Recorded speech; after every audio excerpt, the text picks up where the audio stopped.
Hey there, folks. My name is Brock Chart, and we're back at you with another rock tutorial. This one is Prairie Park from Five Finger Rock Book 2. And yeah, a little background about this one.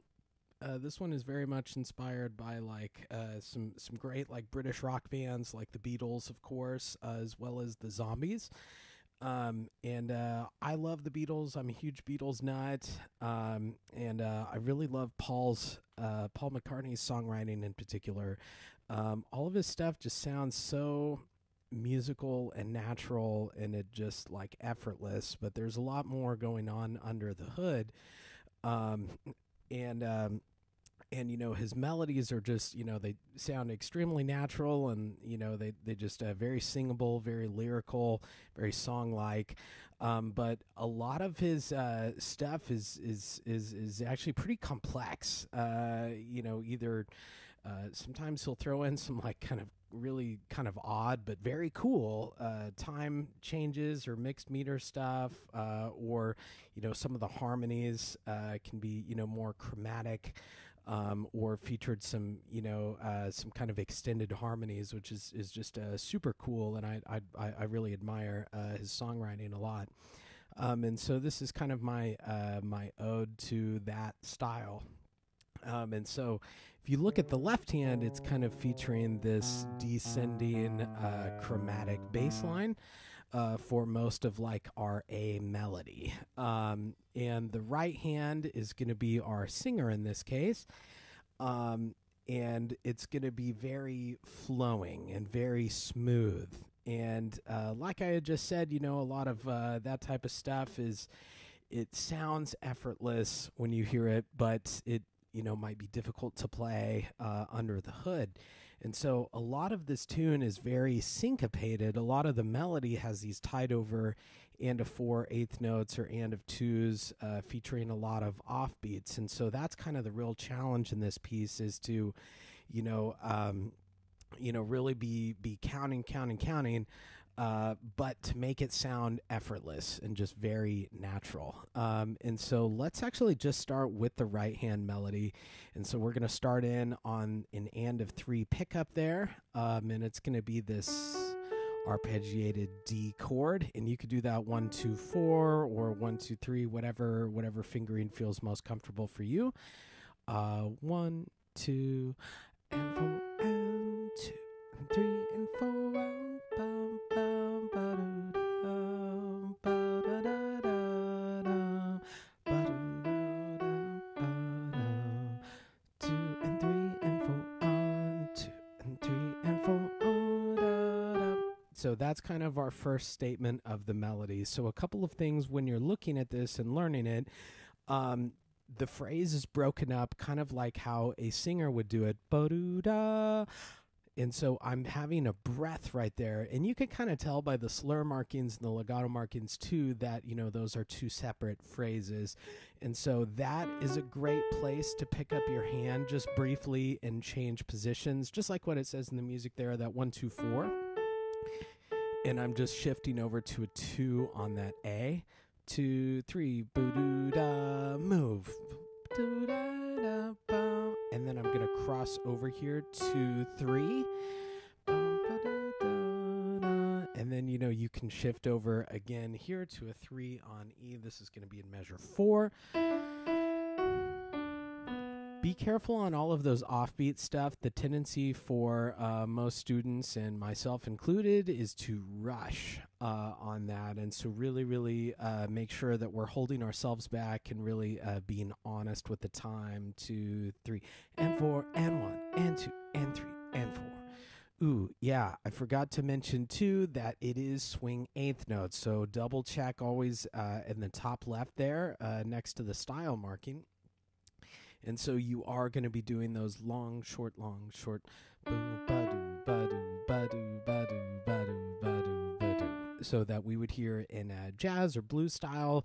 So, and actually a decent amount of rock tunes also use swing 8th notes. So just watch out for that one. That would be a good thing just to circle here.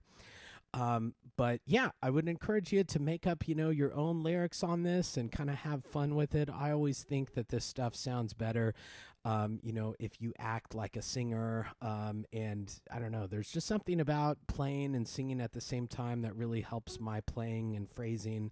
So I always pretend, even though I'm a, piano teacher writing piano music, I really try to, sound anything like a piano whenever I write or perform or solo. I really try to sound like a singer most of the time.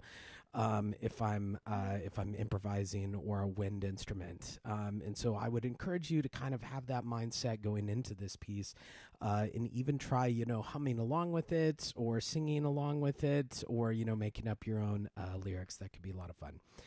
The left hand isn't really doing too much here. We're mostly doing a lot of 5/1s, and it is kind of a longer texture.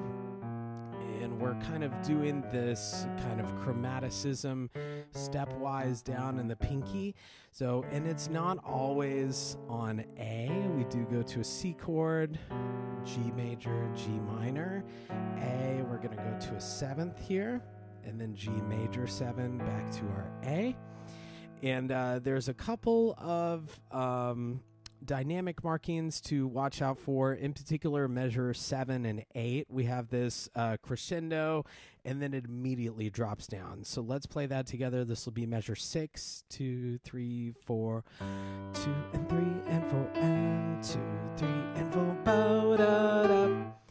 And then everything's kind of quiet again. So, and that's something that the Beatles do quite a bit. They have these like, I don't know, kind of like chromatic little like fun off hit sort of stuff, and it's just like very playful, kind of witty sort of textures that you hear a lot of times in their music. The second part, doing pickups like going into measure 9, is very similar to what we've seen before. So a little bit different melody here and there, but nothing too crazy. I really do like this part, though. It kind of goes to this half diminished chord, which is kind of cool. So just watch out for that, and let's do that together. This will be let's go pickups going into measure 12. So it's going to start on beat 3, 1, 2. Crossover. And so I'm going to stretch my hand out to octave Ds here. And whenever I'm sight reading or doing something like this, I'm trying to look for, what is the lowest note out of the phrase? What's the highest note out of the phrase? That, most of the time can give my hand position exactly where I need to be. And so I see that my lowest is the D, my highest is the other D. And so I'm already stretched and ready for that octave. And so when we're doing that, 2, 3, and I'm stretching and I'm all ready for that octave, my hand's already there. And, you don't have to stretch from the get-go, but once you cross or stretch a little bit with that 2 on F sharp, you have our 3 with an A. And then it's just very easy to go 5, 4 there.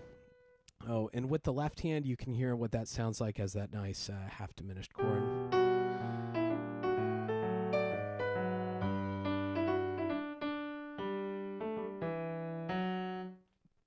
Oh, and then the left hand has this little kind of counter phrase.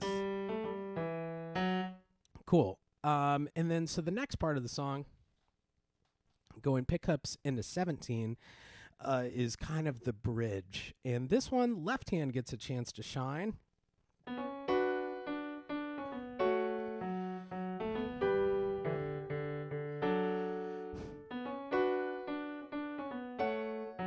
So kind of just a nice, like, fun little song-like melody. Watch out for, we do have some jumps and some little weird fingerings every once in a while. And so let's go over that together. So this is going to be pickups into 17. Let's start with your left hand. 3 is going to be on B right below middle C here. And let's go nice and slow. 1, 2, 3, 4, and 2, 3, and 4, and 2, 3, and 4.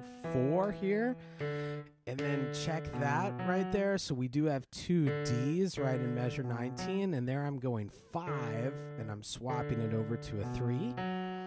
So, and then I'm quickly jumping up back again to that 3 on B. So I do have some fingerings there. And, remember, folks, they're just suggestions, so nothing's, written in stone. If something feels, awkward or better for your hand to do it a different way, go for it. So just, make sure you circle it or cross it out or, whatever fingering, as long as it's consistent. I think that's the most important part. Right hand is going to be doing these longer chords, but it's kind of tricky because almost nothing is like right on the beat here. A lot of jazz musicians like to hide beat one whenever we can and almost make a game out of it.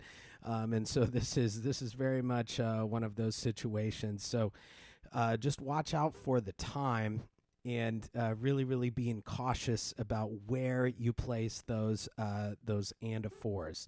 So let's play that together with both hands.